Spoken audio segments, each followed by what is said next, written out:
I decided to choose this title, maybe based on the next slide, that we had a lot of discussions about data, about how pre-processing, how important it is, about algorithm. Sometimes we slightly miss the other elements. In a whole data analytics process, you have usually an issue. Then you have the work, data, the analysis, and in the end, you need to have the interpretation of the results and the action. We are in the executive track. That's the reason why I wanted to point out that on the point of the issue and on the point of the interpretation, people that are people we are talking to are the scientists, are the data scientists. So we think that it's really important to have ways of communicating results properly. And that's also, I come back then to the name of IMSD. M is for multidisciplinary data science, not only doing algorithm and operations, but also to be multidisciplinary, to understand the issue of the customer and to understand, to help in taking actions. It might even be that the issue doesn't go over data analytics and go in another direction. And that's also a specificity of IMSD. We don't have a product you could download or try or compare with other. We do consulting. We go to customers, we discuss the issue, and we try to find the best way to get proper action. One important point, that's one part of the title as well, is truth. We had some nice introduction this morning by Professor Sturm about economics estimation, and it's quite clear, it was quite clear there that there is a lot of information, all these indicators are based on information that is not very precise. And the amount, the percentage of information that is available here to take a decision, to make a step, is really different from one process or from one issue to the other one. I was just thinking about one example for big data is always Google. Google is a perfect situation for this kind of data completude or to have all information available. Whoever expects when you make Google search to find an answer that is not on the internet? I mean, you have all the data available, so you can just work and do things. If you are at the opposite, you think about finance, prospecting, having some information about finance for the future, weather forecast. There is a lot of information that is not available for the people doing the analysis. And in the medium is more or less a specificity of IMSD. We try to work with people working with technical data, so having processes, and they have temperatures, they have pressures, they have some information, they don't have some other information. So I think this plot is important, and the next slide is important to consider. The algorithm you have in all these methods, they don't make the difference between the left part and the right part. They just take the data as it is and they try to model it, and maybe we have basically no chance to model it properly, or we have all data available. That means they work the same. One more thing, they don't really know what information could be interesting. So you can of course train them, you can give them some hints, you can tell them the sign of the correlation as we heard this morning. But then they work, they just take some data in, they process it, and they just produce a result.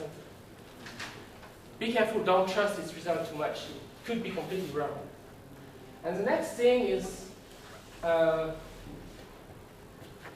usually based on violated assumptions. It means that they think that the landscape of your data is more or less continuous, that your data has a normal distribution and things like that.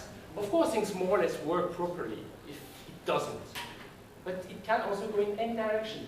So really be careful about just using a tool and believing that the result you get is reasonable try to understand what's happening. That's also one piece of advertisement. I represent also the Swiss Statistical Association. We have a booth out there. And we think that it's really important not only to have the best algorithm of the world, the fastest algorithm of the world, also to be careful to think about what is in this data. And that's what I want to present today. And one of the, we could say, the best methods available today is so-called ADF. It's a kind of highlight of today because I think nobody heard about these methods before. It has been tested many times, and what does it mean, ADF? It's just that any damn fool can see what's happening if you're just plotting your data properly. So before doing anything, any analysis, try to find a way of plotting your data. I think I've got on the next slide, on this slide, an example. This was a project in a large company. We were in discussions with the people in the company and thinking about, does temperature influence the process? The temperature, the local environment for the temperature. And the answer was, don't worry about that. The local environment temperature is absolutely constant. This was, this should have been the black dots. And then we looked a little bit at the data. We could see some variation. And they told us, there are some sensors that are not properly working. Don't worry about that. Okay, look again at the data. You see that these black dots, they are more or less constant. But at certain times they go down, okay, maybe a failure of measurement. Surprisingly, they always go down up to the red light, the red line. What is the red line? It's the outside temperature, the external temperature. So it's not a measurement that is a failure. It's just that probably for some reason, and nobody remembers about it, they've been just opening the door of the factory for 1-2 hours or 1 or 2 days, and the cooling system couldn't deal with that. So if you plot your data properly, you see these things basically directly, but you would never have seen that if you had a listing of all this data over months or years. Why is it so important to plot data? Because we are convinced that a human visual system is basically the best analysis tool.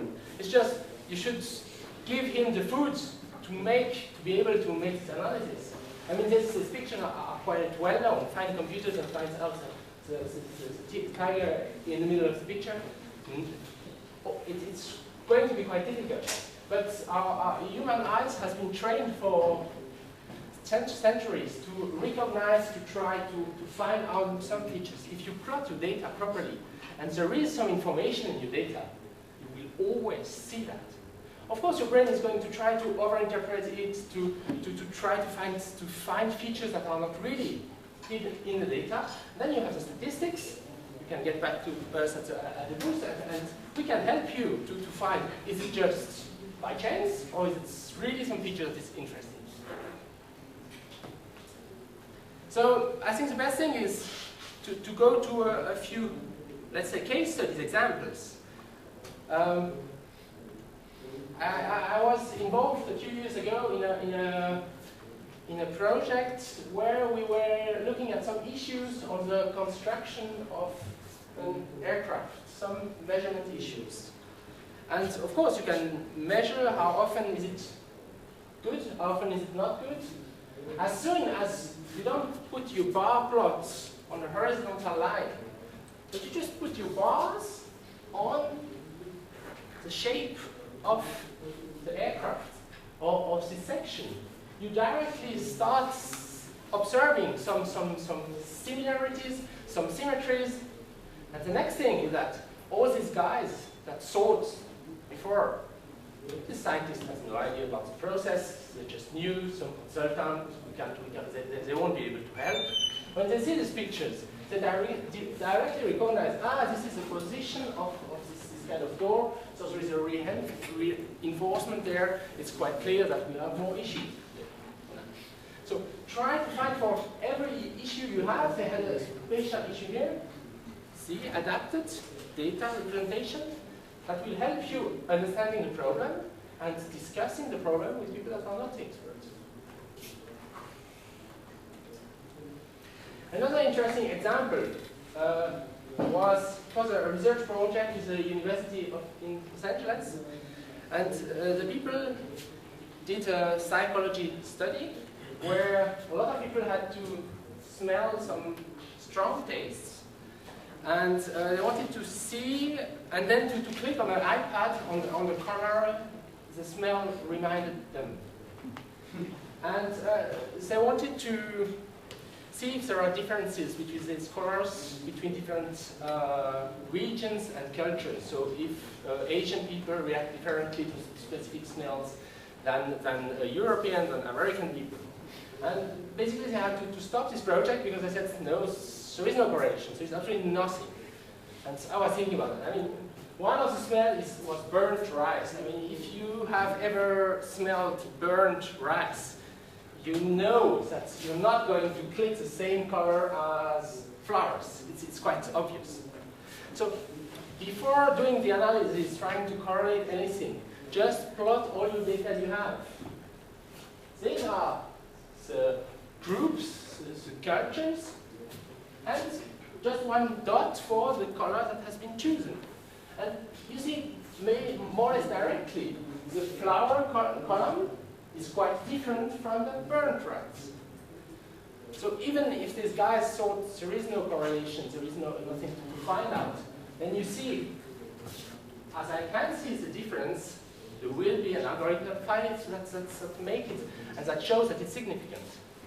And the reason behind this the whole analysis, or the reason why they couldn't find out any correlation, is that they considered every color as a category.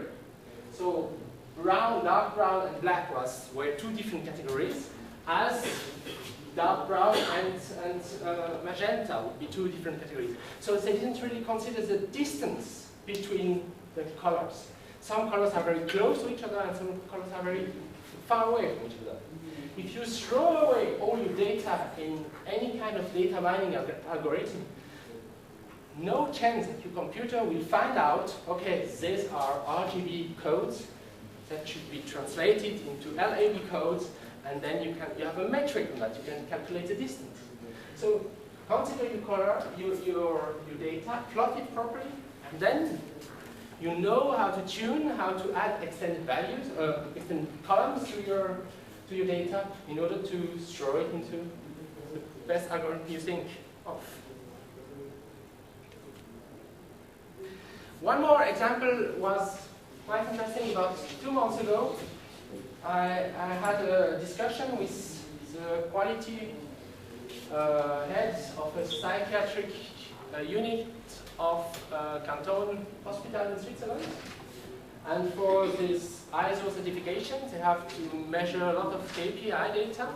And one of them, it's just some data, some copy of the data, it's not the original data, was related to satisfaction of the employees, of the customer, of the patients, of anyone working around or in the large units. And I looked at the plots and I looked at that and it's quite surprising that suppliers were so unhappy about the satisfaction level. And we discussed about that, and he told me, yeah, the issue was that nobody answered, so I had to put a 0 and then I plotted 0. Okay. And then you start wondering, yeah, but these guys are quite happy, but how many do you have? Yeah. And do you have the same numbers as here? So can we really compare these things? And these plots are nice, but you can't do anything with it. You don't know how much data is between these plots. So why not?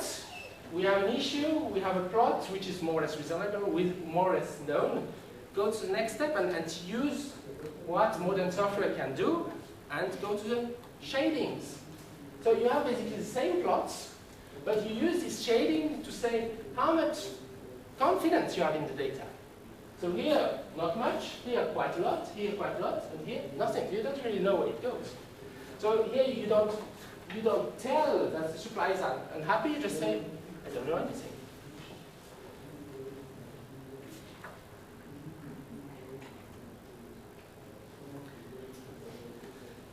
The last examples I wanted to show is one quite common issue, typically in churn analysis.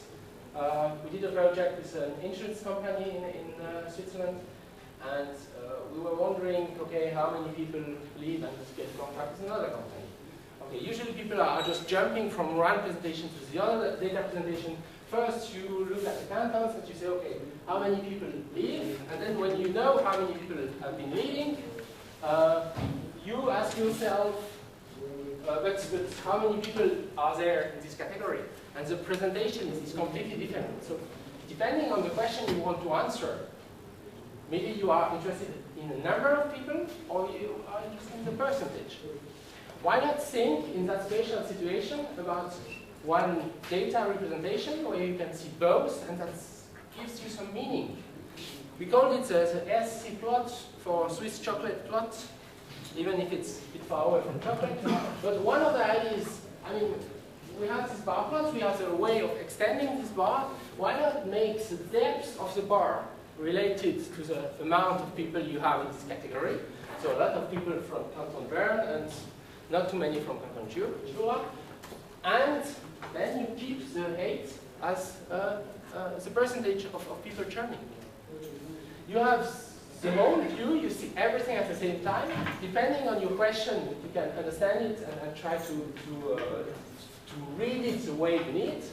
And one more interesting thing is that you can even make multiplication.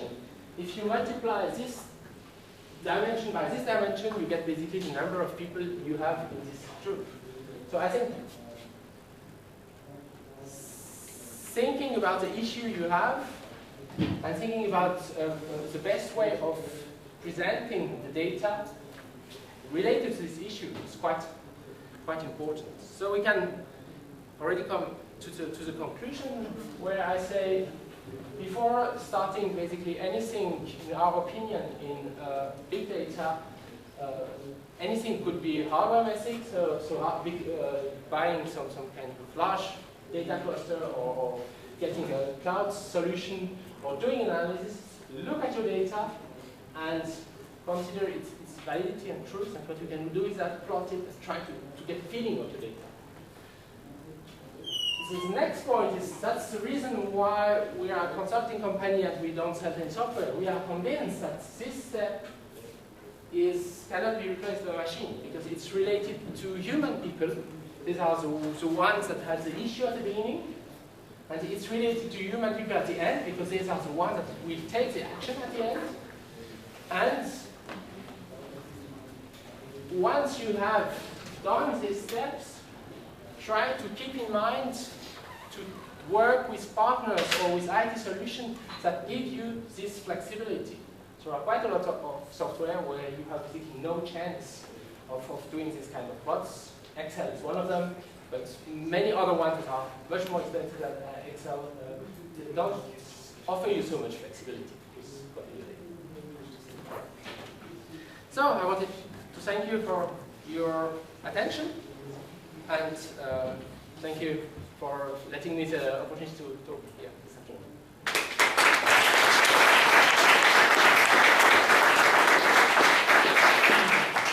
Thank you very much. Here is all about communication with graphics, I guess. Are there questions?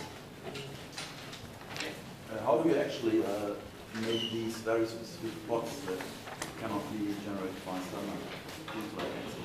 Usually we use some kind of rapid prototyping software like R or MATLAB or things like that. Give you this flexibility. And do you make the presentation manually? So this is something you develop with your experts, and you have support that. Usually we develop it case-based. So on the case, we try to develop the adaptive visualization, and then it's interactive with the customers, because there are some visualizations that fit to their needs and some that don't really.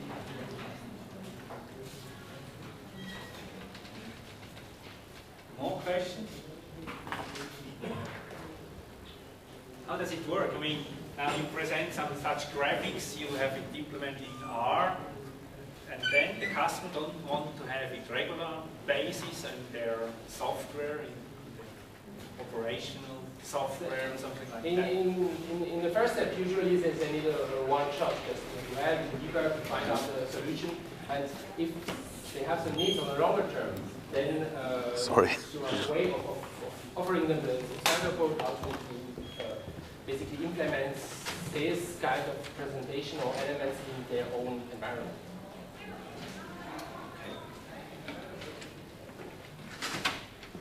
Okay. Another question? Otherwise, let's thank Rodolphe, Dewarrat.